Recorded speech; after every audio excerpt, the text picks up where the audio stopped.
19세기 영국 시인 조지 고든 바이런이라고 하는 사람이 있습니다. 그가 캠브리지 대학에서 3학년 때 일입니다. 신학 수업을 듣고 있었는데 학기 말 시험에 논술 시험에 이런 문제가 나왔습니다.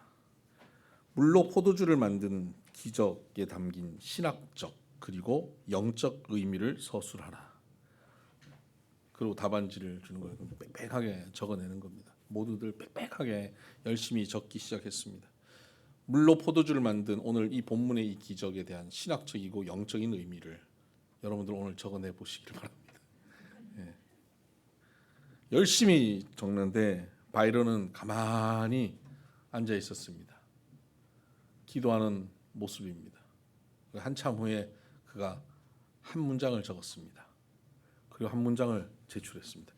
모두 빽빽하게 적는데 혼자 한 문장 제출했으니까 선생님들 입장에서는 기분 나쁘죠. 근데 그 한 문장을 읽은 그 교수님이 이 바이런에게 A+를 줍니다. 그 한 문장이 이렇습니다. 물이 그 창조주를 뵙고 얼굴을 붉혔도다. 감동적이죠? 물이 그 창조주를 뵙고 얼굴을 붉혔도다. 오늘 집에 가셔서 포도주 한잔 하고 싶으시죠? 이 사건은 예수님의 첫 이적이라고 기록되어 있습니다. 여기서 첫 이적이라고 하는 것은 예수님 평생의 첫 이적이라는 개념보다는 공적 사역을 이제 막 시작하시면서 제자들과 함께 사역을 본격적으로 시작하실 때 행하신 첫 번째 이적인 것입니다. 그러면 이 공적인 첫 번째 이적 이거 굉장히 의미 있는 것 아니겠습니까? 뭐 대통령이 당선되거나 뭐 어떤 뭐 기업의 회장이 되거나 하면 그 다음 날 첫 번째로 무언가를 하는 것 아니면 첫 번째로 어떤 업무를 본다든가 사인을 하는 것 굉장히 의미 있는 일을 하지 않겠습니까? 예수님도 이제 첫 번째 이적을 행하시는데 그것은 굉장히 의미 있는 일을 행하셔야죠. 어떻게 혼인 잔치 때 거기서 하객들을 위한 포도주 떨어져서 포도주 만들어 주는 일을 첫 번째 이적으로 하실 수 있냐 이 말입니다. 생명을 살리는 대단한 일도 아니고 하나님 나라에 대한 큰 의미를 찾기도 어려운 민족을 위한 뭐 어떤 그런 일도 아니고 그냥 굉장히 사사로운 일, 굉장히 사적인 일 하면 좋지만 굳이 안 해도 뭐 별로 큰 문제되지 않는 그런 일을 첫 번째 사역으로 하셨습니다. 신학자들은 이 첫 사역에 의미를 부여하기 위해서 무척 노력합니다. 그래서 첫 번째 사역을 포도주를 만드셨다.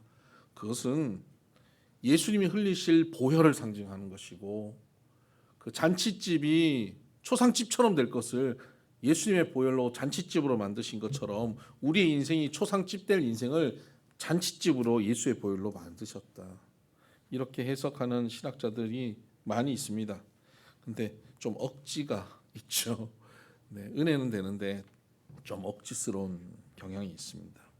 왜냐하면 4절을 보면 예수께서 이르시되 여자여 나와 무슨 상관이 있나이까 내 때가 아직 이르지 아니하였나이다 라고 말씀하고 있습니다.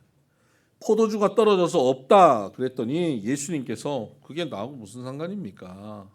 내 때는 아직 이르지 않았습니다. 그 일에 내가 관여하고 싶은 마음이 없습니다. 아직 내 때는 이 일을 행하는 것이 아닙니다. 아직 내 때는 아직 이르지 않았어요. 라고 예수님 입장을 분명하게 말씀하십니다. 그러니 예수님의 답을 통해서 우리가 볼 수 있는 것은 예수님께서는 첫 번째 사역으로 이것을 하고 싶으셨던 마음이 없었던 겁니다. 예수님은 물로 포도주 만드는 이 사건에 별로 개입하고 싶은 마음이 없으셨어요. 그런데 어떻게 개입하게 되셨고 그리고 큰 기적이 일어나게 하셨느냐. 그리고 이 일로 인해서 제자들이 예수님의 영광, 하나님의 영광을 보게 되었느냐 하는 겁니다. 아직 예수님의 때가 아님에도 불구하고 그 때가 앞당겨지게 된 것 아닙니까? 어떻게 이렇게 될 수 있죠? 심지어 우리는 예수님의 때가 되었음에도 불구하고 그 때를 누리지 못하는 사람도 많잖아요. 이미 십자가 부활의 사건이 주어졌고 우리에게 복음이 전해졌고 10년, 20년, 30년 이상 신앙생활 함에도 불구하고 여전히 교회는 왔다 갔다 하는데 하나님의 영광은 제대로 경험해보지 못하고 남들이 하나님 영광 그러니까 입만 들썩들썩거리면서 영광 찬양을 하는데 영광이 뭔지 감도 못 잡고 살아가는 성도들이 얼마나 많습니까? 하나님의 때가 이미 우리에게 주어졌음에도 불구하고 그 영광을 누리지 못하고 하나님께서는 우리에게 은혜 베풀기를 원하시는데 그 은혜를 누리지 못하는 성도들이 가득한 이 상황에 하나님의 때가 아직 아니라고 하는 그때에 어떻게 하나님 때를 누릴 수 있었냐 말이에요. 하나님의 영광을 누릴 수 있었냐 말입니다. 굉장히 부럽지 않습니까? 오늘 우리가 이 본문을 통해서 어떻게 하나님의 때가 이르지 않았음에도 불구하고 그 때를 앞당기고 하나님의 영광을 아직 주시지 않으려고 하는 때인데 하나님의 영광을 누릴 수 있게 되었는지를 우리가 알게 된다면 오늘 우리 이때에 하나님의 때가 된 이때에 영광을 누리지 못하는 우리들이 영광을 풍성히 누릴 수 있게 되지 않겠습니까? 어떻게 그 가나 혼인잔치 안에서 영광이 누리게 되었고 기적이 나타나게 되었는지 그 모습, 그들의 자세를 보면서 오늘 우리의 삶 가운데 그 영광이 나타나는 길을 발견할 수 있게 되었으면 좋겠습니다. 많은 경우 사사로운 나의 삶 가운데 하나님의 능력이 나타나기를 구하는 것은 좀 죄송스럽다라고 생각하는 분들이 계세요. 교회 다니는 분들 중에 굉장히 점잖으신 분들이고 예의 바르신 분들이에요. 하나님 앞에 내가 이런 기도까지 자식 대학 입학시키는 기도 나 돈 많이 벌게 해달라는 기도 이런 기도를 하나님 앞에 이렇게 구하는 것이 나 뜨거워서 못하겠다 하는 분들도 꽤 많아요. 그렇게 기도하지 못하면 응답받지 못해요. 또 하나 우리 장로교인들 중에 이런 교인들 많아요. 하나님 뜻대로 되시겠지. 하나님 때에 하나님 시간에 해주시겠지. 내가 아무리 구한다고 내 뜻대로 되나. 하나님 정한 뜻이 있는데 하나님 뜻에 맞게 우리 자녀들도 하나님 뜻대로 살아갈 것이고 하나님 뜻이면 대학을 갈 거고 하나님 뜻이 아니면 그냥 공장을 갈 거고 하나님 뜻대로 되겠지. 내 사업도 하나님 뜻대로 되겠지. 이렇게 생각하는 장로교인들 계세요. 머리로는 다 알아요. 이론적으로 사람의 뜻이 아니라 하나님 뜻대로 이루어진다라고 하는 그런 이론은 알아요. 근데 실제로 하나님과 교제함이 없는 거예요. 그래서 이 두 가지 태도, 사사로운 일에 하나님의 뜻을 구하고 하나님 능력을 구하지 못하는 모습, 또 하나님 뜻대로 그냥 이루어질 거다라고 하는 그 머리로 아는 그런 태도, 이런 태도를 가져서는 하나님의 영광을 여기 누리지 못합니다.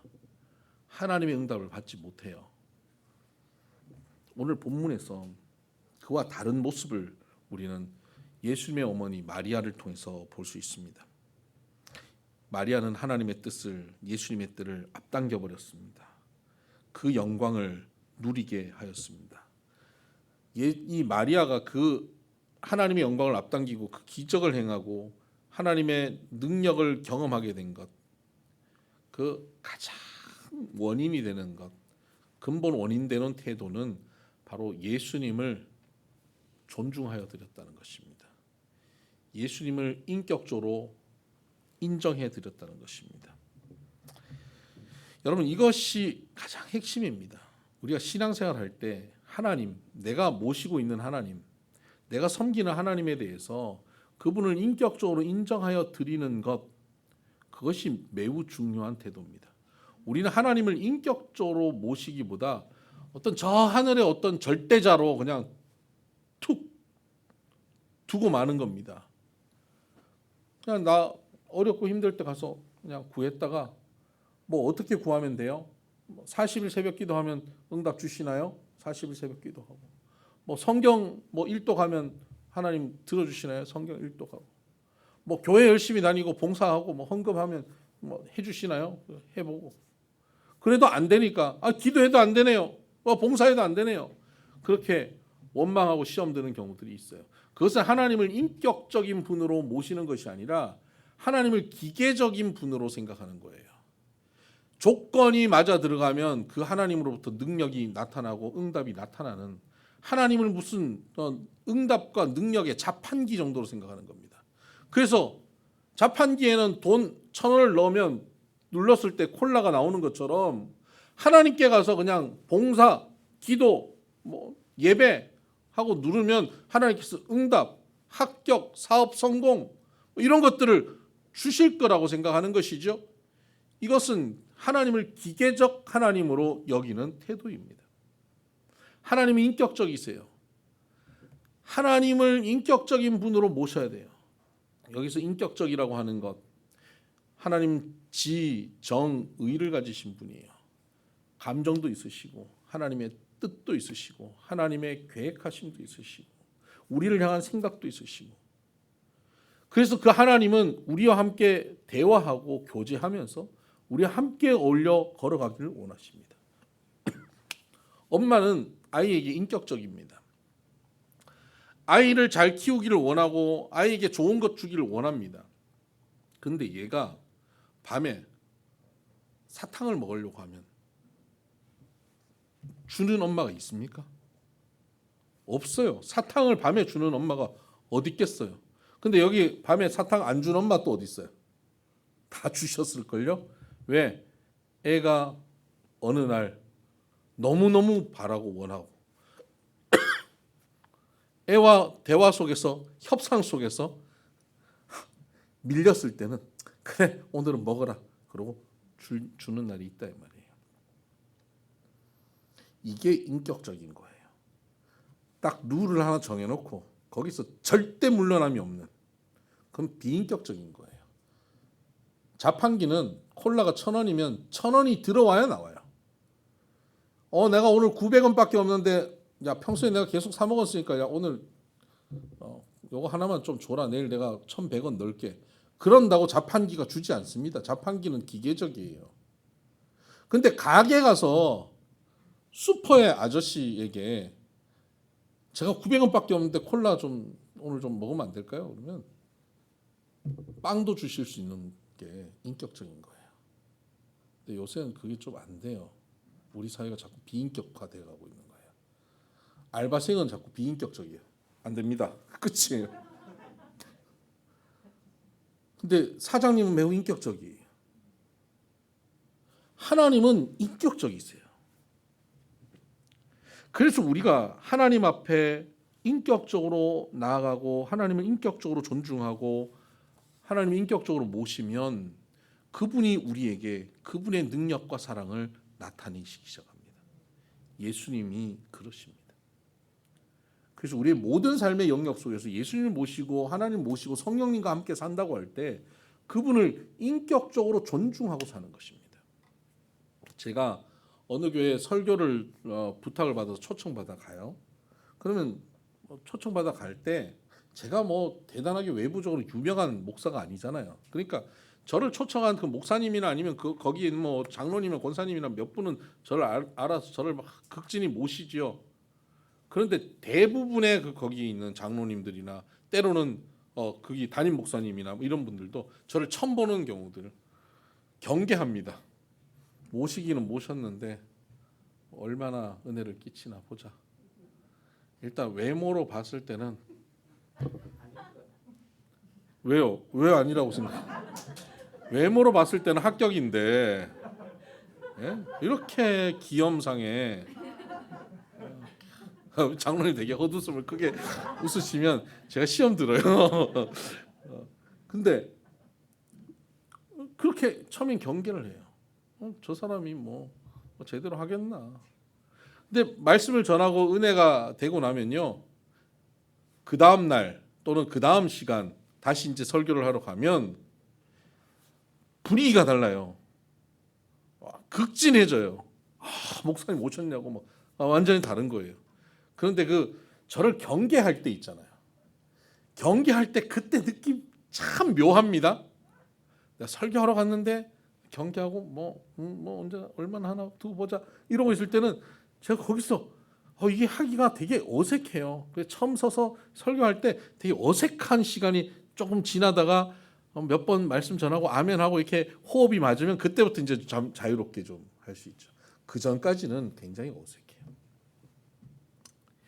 예수님께서 우리에게 능력이 많으시고 충만하신 분이신데 우리에게 오셔서 역사하실 때 우리가 그분을 온전히 모시지 않고 약간 거부하고 내 삶의 영역에 있어서 이건 이렇게 돼야 된다. 저건 저렇게 해야 된다.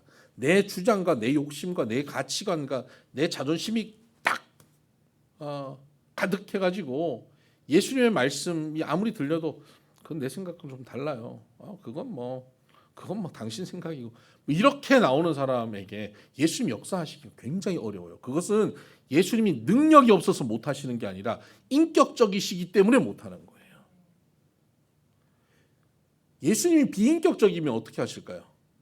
우리가 그렇게 생각해도 야 까불지 말고 너 뒤로 물러서 내가 할 테니까 하고 그 사업이든 그 자녀 교육이든 예수님이 간섭해 버리십니다. 그런데 예수님은 인격적이시기 때문에 그렇게 안 하세요. 우리가 초청하고 그분을 인정하고 그분을 높여드릴 때 그분을 인격적으로 인정해드릴 때 내 안에서 일하시는 것입니다.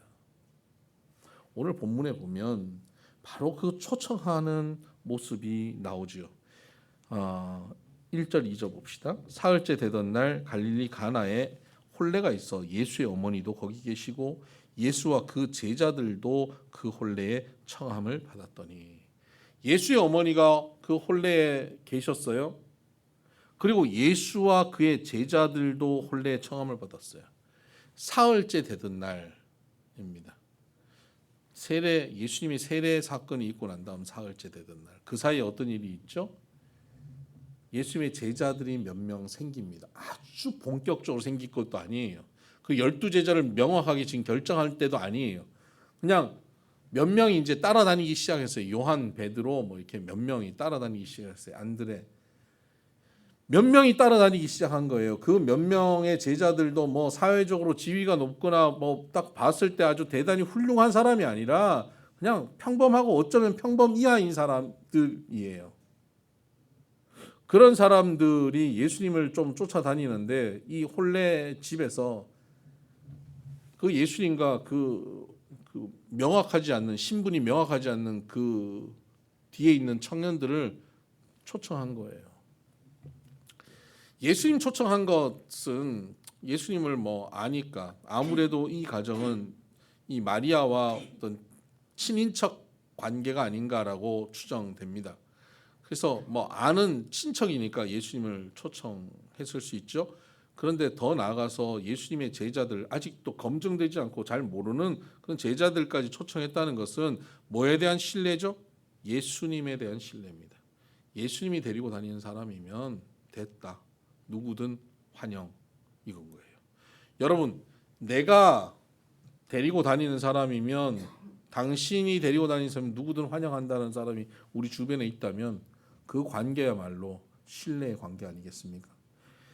내가 추천서를 써주면 그쪽에서 당신이 추천서 써주면 내가 눈으로 확인할 필요 없습니다. 그러면 그건 됐습니다. 라고 하는 관계라면 그건 정말 신뢰하는 관계죠. 나를 그쪽에서 정말 존중하는 관계인 겁니다. 근데 내가 아무리 추천서를 써주고 내가 아무리 인정을 하고 내가 아무리 이야기를 실컷 해줘도 상대방이 추천서는 추천서고 그건 당신 생각이고 내가 검증해봐야 될 것 같아요. 이러면 다시 그쪽에다가 추천하고 싶은 마음은 없어지는 거죠.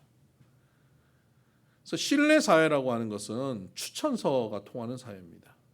근데 우리 사회는 이 추천서가 잘 안 통하죠. 다 추천해버리니까요. 가서 부탁하면 다 추천해주고 하니까. 우리는 추천서가 잘 안 통하는데 신뢰사회는 추천서가 통하는 사회입니다.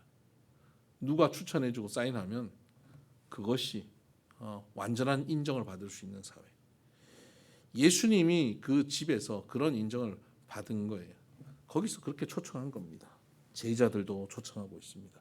그리고 예수님이 그 자리에 초청받아 가셨습니다.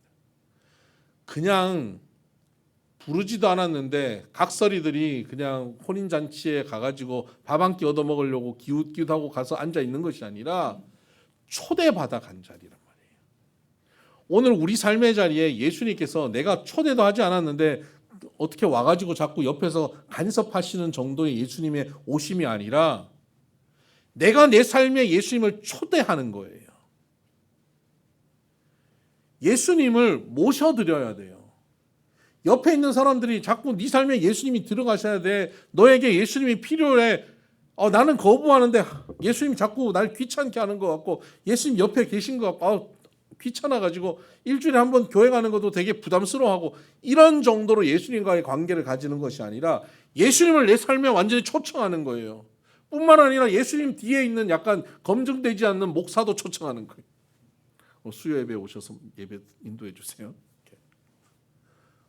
그 외에 예수님 주변에 있는 성도들도 그 마음으로 예수님을 초청하는 마음으로 성도들을 그렇게 받아들이는 거예요. 관계 속에. 그런 관계 가운데 들어가는 것, 그것이 예수님을 인격적으로 신뢰하고 인격적으로 존중하는 태도입니다. 여러분이 입술을 열고 마음을 열어서 예수님을 여러분의 삶에 초청하시길 바라요.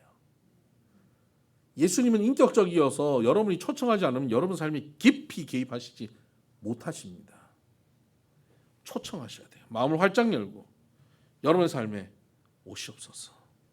내 삶의 모든 영역에, 내 사업의 자리에, 직장에, 내 자녀의 부부 관계 속에서, 내 건강의 문제에 초청합니다. 오시옵소서. 초청하셔야 됩니다. 두 번째는 문제를 예수님 앞에 가져가는 것입니다. 마리아는 3절에 포도주가 떨어진지라 예수의 어머니가 예수에게 이르되 저들에게 포도주가 없다 하니, 마리아는 예수님께 저들에게 포도주가 없다 하는 문제를 예수님께 가져갑니다. 뭐 예수님이 무슨 포도주 공장을 하는 것도 아니고 말이죠. 뭐 포도주를 쌓아두신 것도 아니고 예수님께 포도주를 가져가는 거예요. 포도주 문제를 가져가는 거예요. 사실 이 문제를 해결하려면 주변의 사람들에게 서로 이야기해서 가까운 집에서 빨리 포도주를 몇 병씩이라도 들고 오게 하는 것, 그게 필요하지 않겠습니까? 근데 예수님께 지금 포도주를 부탁하는 거예요. 왜 그랬을까요? 마리아는 예수님을 키워오는 과정 속에서 예수님에게서 나타나는 초자연적인 사건을 경험한 거예요. 여기서 첫 이적이 물로 포도주를 만드는 사건이지만 이건 공식적인 첫 이적입니다. 예수님이 그 이전에 공식적 사역을 하기 전에 첫 이적이 있으셨던 거죠.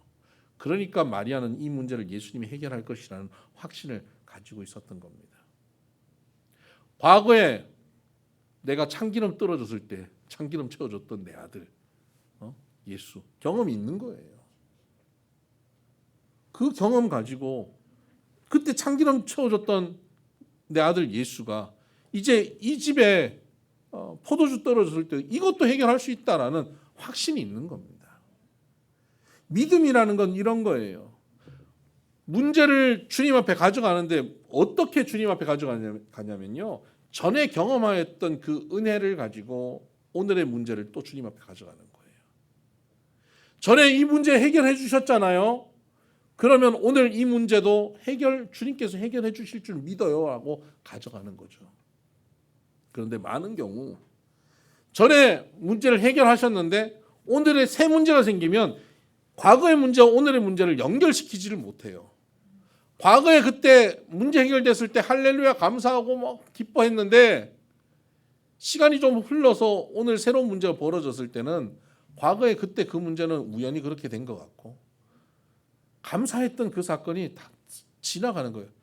그때는 어떻게 또 하나님이 도와주셔서 그렇게 됐는데 이번에 이 문제는 스케일도 다르고 이 문제는 진짜 불가능해 보이는, 그때 그것도 사실 불가능했는데 하고 나는 그게 가능한 게 보이거든요. 뭐 그랬으니까 가능했겠지. 그런데 오늘 이거는 진짜 불가능해 보이는 거예요. 이건 안 될 것 같아요. 연결을 시키지를 못해요. 근데 주님을 인격적으로 모시는 사람은 과거의 사건에 역사하신 그 일을 오늘의 현재의 사건으로 연결시켜서 그 믿음으로 예수님께 나아가는 사람이어야 합니다. 다윗 같은 경우가 그랬지 않습니까?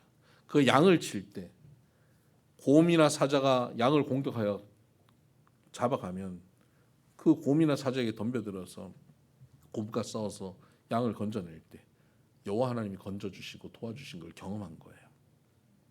어떤 식으로 도와주셨는지 성경은 기록하지 않으니까 우린 모릅니다. 그러나 다윗은 아는 거예요.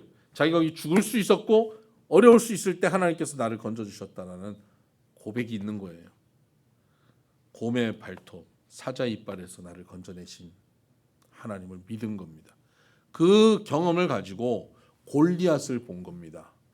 골리앗을 봤는데 곰의 발톱, 사자의 이빨에서 건져주신 하나님은 오늘 저 할례 없는 저 이방인에게서 나를 건져내실 것이다 하는 믿음을 가지고 골리앗 앞에 달려갑니다. 곰 앞에서 함께 하셨던 하나님이 골리앗과 싸울 때는 함께하기 어려운 하나님이신가요? 왜? 저자는 창이 있으니까? 칼이 있으니까? 이건 어려운 건가요? 아니요.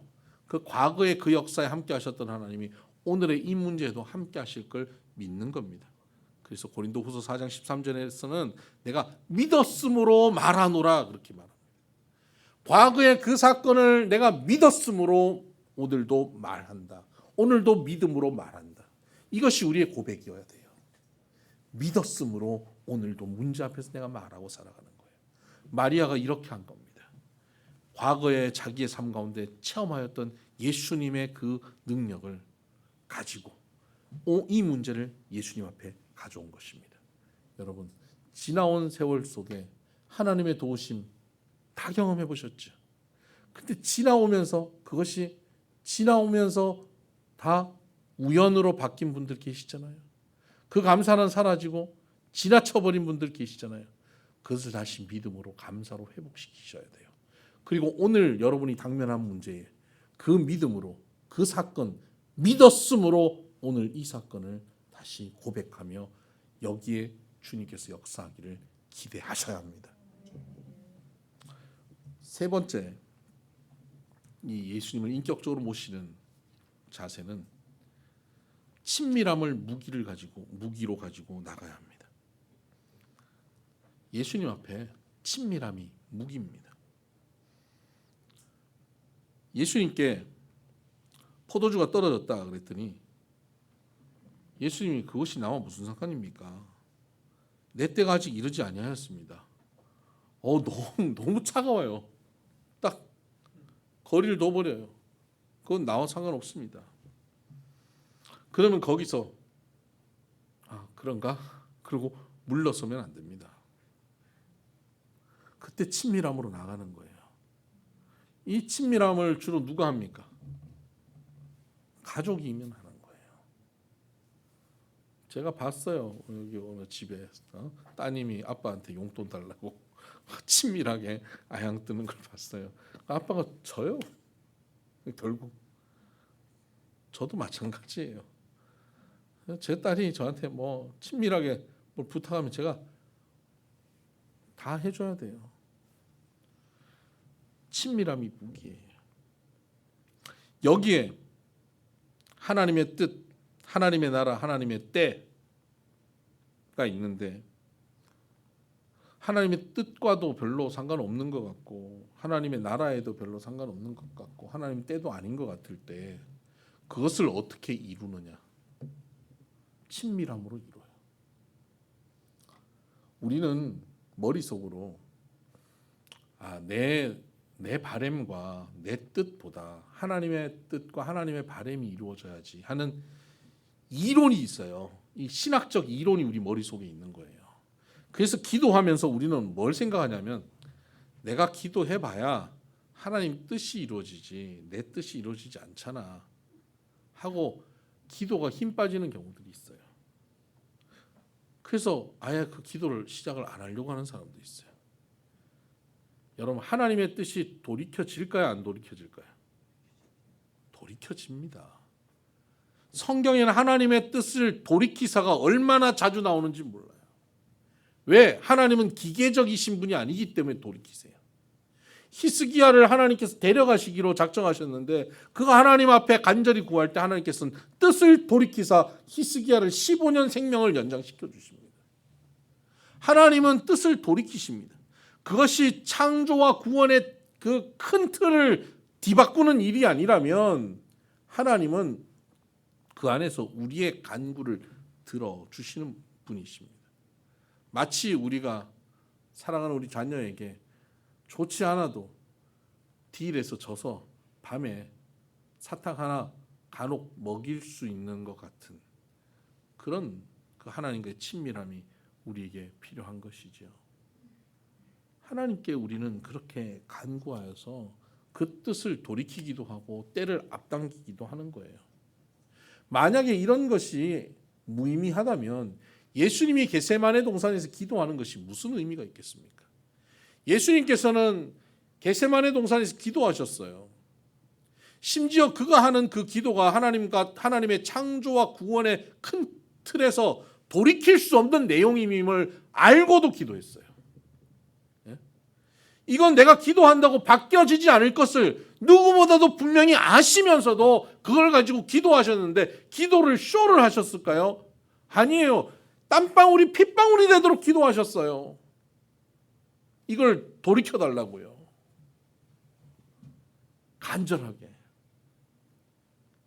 그렇게 기도하면서 마지막에 어떻게 기도합니까? 그러나 내 원대로 없이고 아버지의 뜻대로 하옵소서.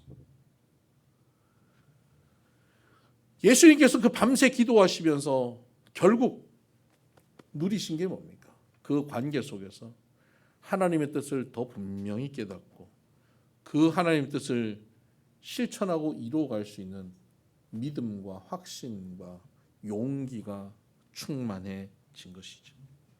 오늘 우리가 무슨 문제든지 친밀함을 가지고 주님 앞에 나가서 부르짖어야 돼요. 나가기도 전에 머릿속에 이미 결정하지 마세요. 내가 구한다고 뭐 하나님이 이걸 바꿔주시거나 안 구한다고 뭐 안 되게 하시거나 그럴 뿐 아니잖아. 하나님 뜻대로 하나님 방식대로 하나님의 시간에 다 이루시겠지. 그리고 이게 믿음이하고 가만히 있는 것 그게 믿음이 아니에요. 친밀함으로 하나님 앞에 나와서 무슨 일이든 구하는 거예요. 구하면 큰 틀에서 문제가 없으면 우리가 구하는데 하나님 들어주실 것이고 또 하나님께서 우리에게 가장 유익한 것, 가장 선한 것으로 인도하여 주실 것입니다. 그래서 마리아는 예수님께 포도주가 없다라는 것만 구했습니다. 마리아가 예수님께 물로 포도주를 만들어 달라고 구한 적이 없습니다. 포도주가 없다는 문제를 가지고 이 문제, 이 혼례집의 이 문제를 해결해 달라고 구한 거예요. 오늘 우리가 예수님께 구할 때 예수님 이런 문제가 있습니다. 몇 월 며칠 몇 시까지 어떤 방식으로 해결해 주세요. 뭐 이렇게 구할 수 있죠.